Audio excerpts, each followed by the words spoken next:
Football खेली तो यूं खेली कि फुटबॉल दुनिया का मकबूल तरीन खेल बन गया।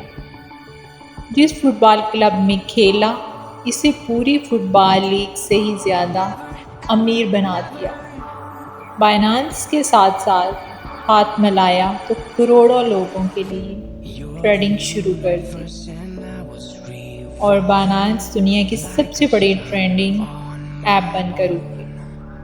इसने कोका कोला को उठाकर टेबल के नीचे रखा तो कोका कोला की कंपनी ऐसे नीचे आ गिरी कि अभी तक न संभली। कुछ साल पहले दुनिया की सबसे गैरमरूफ फुटबॉल लीग्स में से एक सऊदी प्रो लीग में हिस्सा लिया तो इसका शुमार दुनिया की बेहतरीन फुटबॉल लीग्स में होने लगा।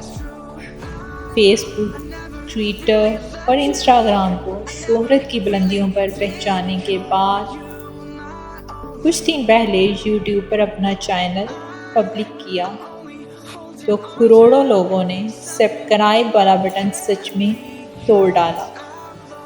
रोनाल्डो सिर्फ फुटबॉल का नहीं बल्कि इंसानियत और असूलों का भी स्टार है।